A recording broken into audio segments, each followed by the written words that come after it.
Hello, Good day. hello. Here we are again. After the first video, which we put out some time, I had to sack the previous cameraman and producer because he just wasn't doing it. And replace him with someone who sounds exactly the same. And replace him with somebody who sounds exactly the same. Because I want the viewers to know the voice. So there we go. Today we're going to do butternut squash and chickpea curry. So we've got obviously the chickpeas, coconut milk, we've got some jerk seasoning, turmeric, and we've got curry powder, onions, garlic, ginger, some peppers, a bit of potato, diced potato, a scallion, as my mother used to call it, the thyme from my garden, as usual, obviously, and again from the garden. Look what I've got from the garden. Spinach from the garden, so... From our garden? Yeah, from our garden. Right, so those are the ingredients, obviously with a bit of oil to start it off. So there we go. So put my oil in my pan and add the onions, give it a little shake, the ginger I'm adding with the onions, and also the garlic. Putting the garlic in and a few pieces of diced potato, and this is going to form the base of my curry. When you say the base, what do you mean exactly? You know, it will give it the right texture. So it have the right texture, because imagine if I just put all of that in and then add some water, you know, your curry would be quite runny. Yeah, so this will just add make the consistency right. Okay, so before you make a curry, you have to make a base in order to create this right consistency. I do. I don't know exactly what other cooks do, but then again, yes, they do, because you can actually buy your curry pastes from shops and then just add your own ingredients, which is what I'm doing now, so which is your base, really. Gotcha. So that's what I'm doing. So I'm going to put a couple of teaspoons of my curry powder in.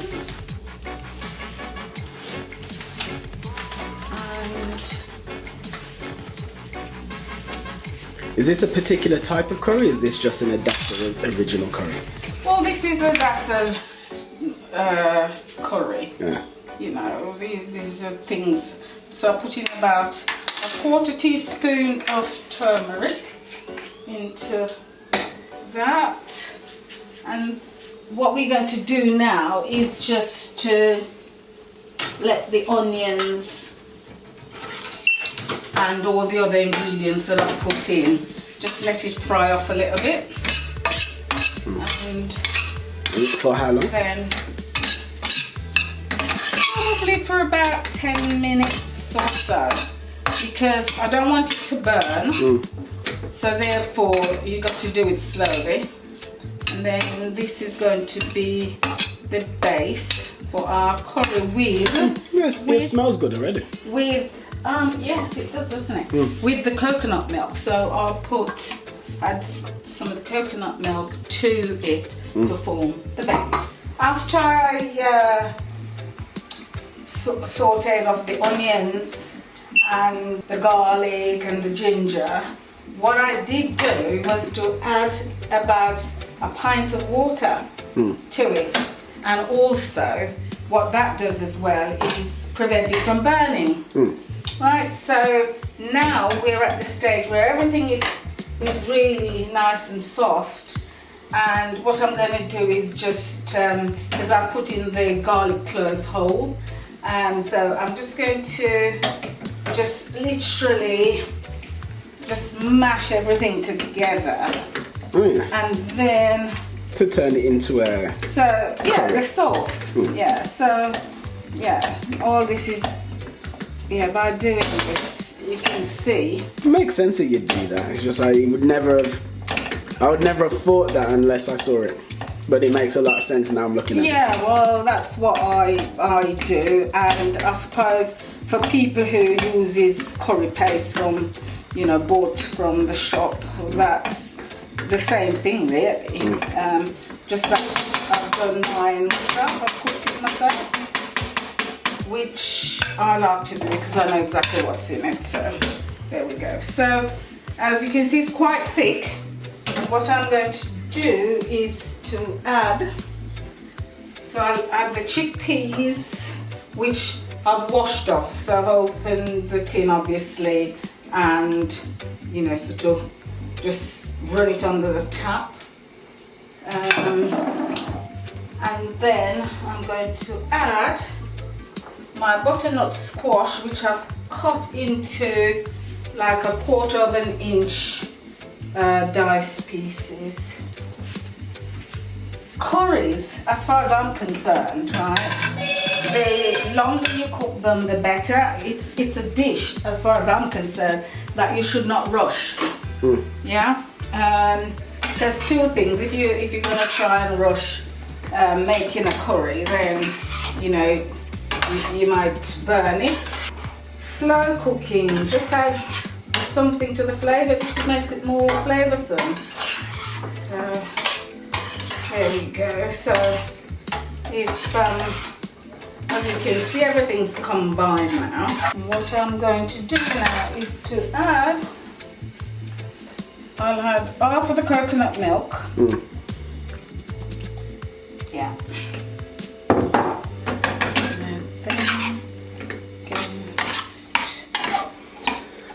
then I must say, Mum, this does look and smell rather tasty. yeah, it will look even better once it's finished. So I'm going to add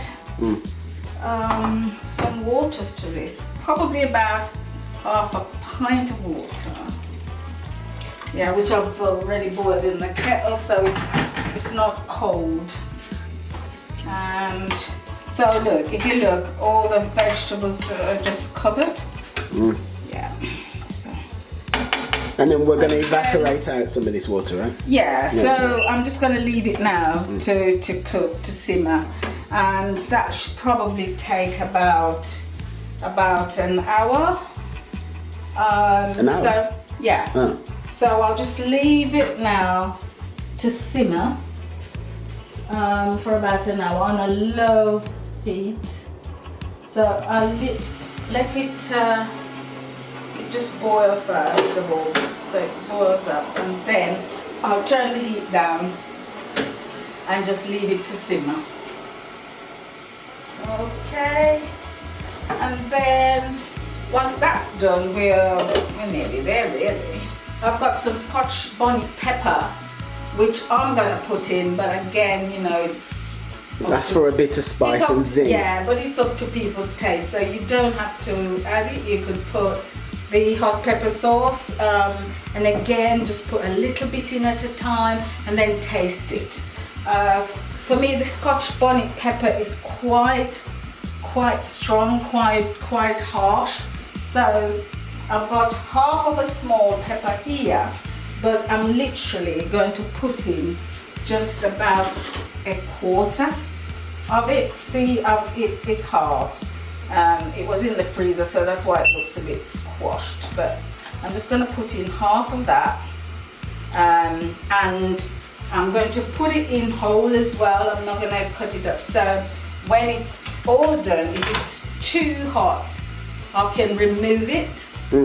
Whereas if you just dice it, for instance, and stick it in, then that's it will blend with the curry, so, and then and then it might be too hot. So I'll just put it in like that. But we do need some sort of pepper in there to give it fire. Yes, of course, to give it a bit of kick. So as you know, my food is all about taste and because of the people I'm cooking for. Which people would that be? Whose palates, Oh. you know, Oh. are attuned to certain tastes like pepper. So that's why I put that in. But again, you know, if people don't like pepper, you know, don't like hot food generally, there are spicy foods, then they don't have to put it in. And they can probably just use some white pepper, like half a teaspoon of white pepper or something like that. Or, as I say, they can use the hot pepper sauce again, but start off with a little bit and then taste and see how you go. Again, the salt, I haven't put any salt in. I'm going to leave that till the end, and then I'll probably just put a tiny bit in, just a little bit, because again, I don't cook with a lot of salt. So there it is, just bubbling away nicely. So we shall just leave that now to simmer for an hour. Yeah. And then we shall do the finishing touches. And the other thing as well with this type of curry, you can have with it whatever you will. So you could have it with some rice, you could have it with some roti, you could have it with even some bread, you could have it with a baked potato and some salad on the side. What we need to do now is just to add the final ingredients and just let it continue to simmer. So I'll add the rest of the coconut milk. So why is it that you added half before and half now? So we add half of it to start with, so that the vegetables will cook in it properly, and then the rest to the sauce. Okay, so at the end. So now it's tasting quite coconutty. Coconutty. Yeah, coconutty. You can taste the coconut. Is that the scientific definition, man? The scientific definition, coconutty. Gotcha. Right, okay. Gotcha. So I'll put in now the rest of the ingredients, which is the thyme. We've got quite a bit here. Well, there's an abundance of it in the garden, so we have I'll to put it to use. Well, I'll probably just need to use half of it. Half of that. The spring onions, which I'm going to add. I wonder why they're called spring onions. Because... Well, you actually know. Well, of course I do. I know about my food. Gotcha. So, yes. So the spring onion is literally the young onion. If left, it will. What will happen is, you see, that will get bigger and turn into the onion bulb. Yeah, and the top bit will dry off.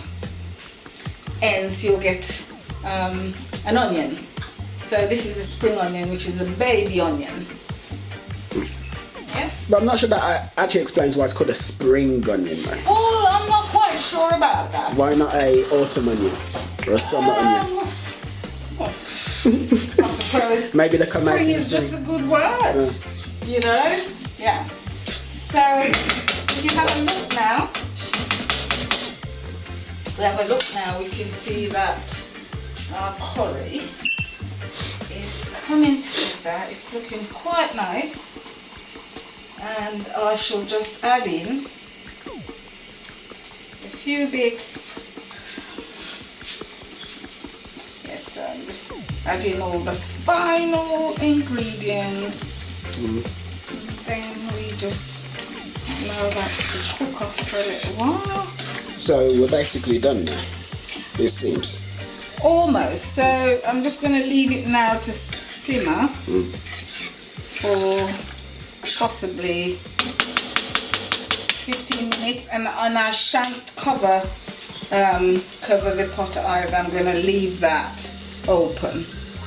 It's really nice to, if you're doing something like this, any curries, but I find especially a vegetable curry like this, it's probably best to do it the day before and just let all the flavours combine together.